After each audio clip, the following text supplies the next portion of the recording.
What's up, adventurers? Jeff back with another video. I have a double header for you today. We're going to be reviewing a couple figures from the Adventures of G.I. Joe Classic Collection figures from the 90s and the early 2000s.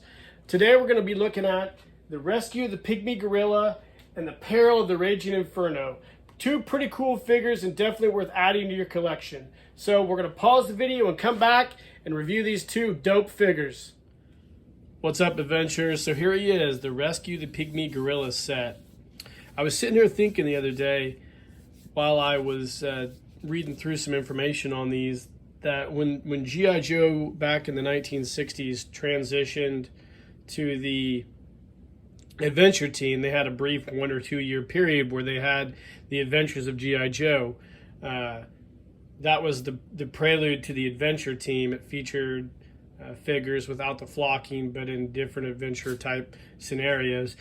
The guys at Hasbro kind of did the same thing with this classic collection line by not really labeling it Adventure Team yet, just labeling it Adventures of G.I. Joe. That might have been, I don't know if that was an homage to the classic transition, but I was just thinking about that and I wanted to pass it along to you guys. Before I get started, Pete over at the Skull Reviews did a really good review of this figure. I'll put a link in the description so you can check his review out as well. Now, also, I mentioned in previous reviews that back in the day, the G.I. Joe Collector Club did a series of articles on this line of figures here. So if you want to look up the December 2017 issue of the G.I. Joe Collector Club, they do a review of the Adventures of G.I. Joe from the Classic Collection, and you will find an article on this particular set that I'm going to do today. So released in 2000, we had a little bit of a 2-year break between this figure and the Hawk River and the Save the Tiger set. However, it still features the same theme of rescuing, if you will, instead of hunting. So Hasbro went in that direction, which is whatever, cool. I guess if there's such thing as a Pygmy Gorilla, we probably don't want to kill the damn thing. We probably want to catch it, preferably not put it in a zoo. To talk about this figure first, let's move him over and we'll go over the box like we always do. Came with a really cool box. Now these boxes, if you see the other sets, this is a little thinner because it came with a little less bulky accessories. Obviously, I'm assuming the same artist did all these for the box art, I'm guessing. The Adventures of G.I. Joe Rescue the Pygmy Gorilla. On the back, of course, we get the cool comic book, which tells the story of this current adventure. And, of course, always we get the listing of the equipment that came with it. I also have the Meyer price tag from back in the day when I bought it. $19.99, isn't that crazy? You can't even get a 6-inch figure for that nowadays. So the box art was really cool. These are always very nicely done as far as the classic collection was concerned. And we also would get, in this set, a brand new retooled Pygmy Gorilla, which I think was really cool. This is probably the coolest part of this whole line of figures. This is probably one of my favorite sets. Despite the simplicity of the set, this is a really cool Pygmy Gorilla. It has, 4 points of, or I guess 3 points of articulation, the waist and the arms. Just a cool thing. You can actually find these loose on eBay. They sell for pretty decent prices of money. So we would also get the figure. Now this would be the first figure that would be released with, let me pull his gun off, an actual bearded adventurer. Still got the classic collection style dog tag, the metal dog tag. I really never liked these. These things are just goofy. But we got the classic collection dog tag. We had a shoulder strap holster deal, I guess you'd call, with a Hall of Fame style machete, Hall of Fame pistol. I'm assuming this was either from an Action Man line or a Hall of Fame line, or maybe it was brand new tooled for that. I can't imagine it was. And according to that article, to save cost, they cut some things. So you just got a set of pants in that old fractal style camouflage that Hasbro made a ton of back in the day. Just a real cheap camouflage. And you got a set of classic collection style general issue boots that you'd see with a lot of the classic collection figures. But the coolest thing about the figure, obviously, was the fact that the guy was bearded. Prior to this, we'd only get a goatee version of this really cool adventure head sculpt. I love this head sculpt. Like I mentioned in the past, I really wish that we could get some kind of retro figure with the head sculpt. I've thought about molding that before and trying to mount it to a Cotswold neck post for a classic body, but maybe that's a project I might revisit someday. We'd also get a set of pretty cheap binoculars. These are also holdovers from another line. And we'd get a nice brand new molded, I guess I wouldn't call it brand new molded, a nice new stocking, or not stocking, a safari cap. I don't know if this came from another set. It looks like it might have come from another set. Probably a Hall of Fame set. But it's a rubbery type material, not a hard plastic. I know that there was a Hall of Fame set at one time that I think it was an Aussie Outback set that featured a hat similar to this, but I've looked at and they're very different. And then, of course, with all the previous sets, you would get a goofy Hall of Fame style weapon.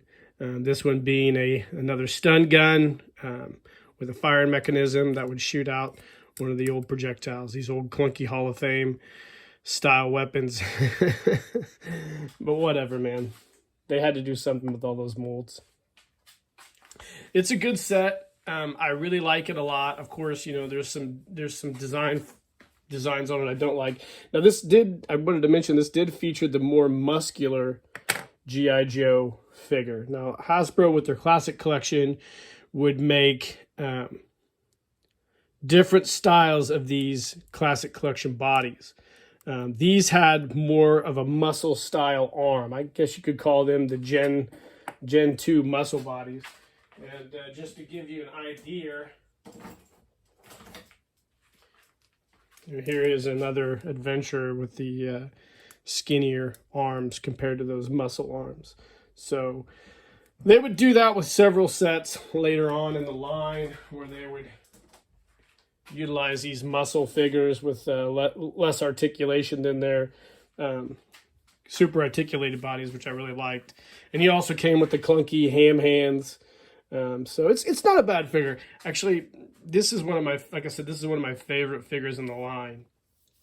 I really like the Pygmy Gorilla, and this is a great figure if you want to do a kit bash with. So, yeah, this is great. This would be the last figure we would see in the Adventures of G.I. Joe line, if I'm not mistaken.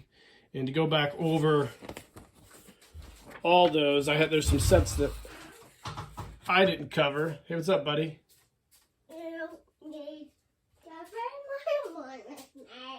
Okay, I'll be up in a second.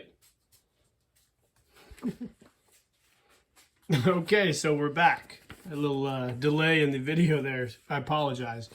So anyways, there's several sets here that I don't have. The Trouble at Prosperity Bank, the Trouble at Coyote Pass, and I believe, yeah, those are the only two sets that I don't have. The bubble carded sets, I never picked those up, but those were also part of the Adventures of the G.I. Joe line, in addition to the Pygmy Gorilla, the Save the Tiger, and the Challenge at Hawk River. So we'll keep moving forward with these reviews. I hope you like this guy. I think he's a great figure. I definitely would suggest adding him to your collection. There's a lot of great play value with it as well if you wanted to get something like this for a youngster. So yeah, this is the review of the Rescue the Pygmy Gorillas from the G.I. Joe Adventures line. Like and subscribe to the page. Hit the notification icon for more videos. Share these. I look forward to your comments on this video. And until next time, guys, keep living the adventure, and cheers. All right, guys, welcome back. So this is the review of the Peril of the Raging Inferno. Unfortunately, we're just going to do an inbox review on this, so this will be a quick one. So this is another of the Adventures of G.I. Joe line. This will be a figure that was a little odd because it would just be a firefighter figure, which, I mean, it's cool. It definitely fits in the whole Adventures of G.I. Joe line. And it would also feature a cool comic book in the back like all the other Adventures of G.I. Joe lines, and it came with a working fire extinguisher, which was really cool too. You could pump water and spray it out, so it had a nice play factor to it. It had obviously the list on top. Left you with a nice, I guess, bill of material, what's all in here: the helmet, the Nomex hood, the pickaxe, the hose line with nozzle, working hydrant pump, boots, bunker pants, turnout coat, and shirt. So it was a definitely full firefighter figure. This figure here in particular I have features the African-American version of that really cool adventure head sculpt, and it also commemorates 35 years of G.I. Joe. This figure was released in 1999. And these are readily available on eBay if you want one of these. There's a ton of them. The interesting thing about this set to me is that they would also go on to release a smoke jumper or forest firefighter accessory kit. I don't know if that was for this type of figure or not, but the weird part about that was if they indeed did release a firefighter and then the smoke jumper kit, they would never released any like smoke jumper fatigues, like a shirt or pants to go with it. So I thought that was a little odd, but there's a lot of things that the Classic Collection did that I really didn't understand, and this was just one of them. But I do have this set, Mitten Box. I never really got him out of there. They would actually cover this set in that issue of the December 2017 G.I. Joe Collection Club newsletter, but they didn't do a very good job of covering it, actually. They just had the comic book. So Greg Autor, who wrote the article, he just didn't go over that figure like the rest of them. Probably because this, of all the sets, was probably the least popular set. So I got this actually on eBay a while back. I never really bought it when it came out in the stores. I got it for like $6 and shipped. So these are definitely easy to find if you guys are interested in one of these. I do apologize for not having them out of the box, but this is just a real quick, simple review. I guess I'm not giving it enough respect like everybody else, so I'm just as guilty. But anyways, this was a figure that you could find, and it was part of the Adventures of G.I. Joe line. And I plan on doing something with this figure. The reason I bought it was to utilize the African-American figure in there, because that is such a cool head sculpt, and it's really hard to find that out of the box anywhere. So I hope you guys enjoyed this review. Really quick, simple one. It's a great figure. It was a great line. Sadly, it didn't do as well as what we all wanted it to, but such is life. Like and subscribe to the page, guys. Hit the notification icon. Look forward to seeing what your comments are about this figure. And until next time, keep living the adventure, and cheers.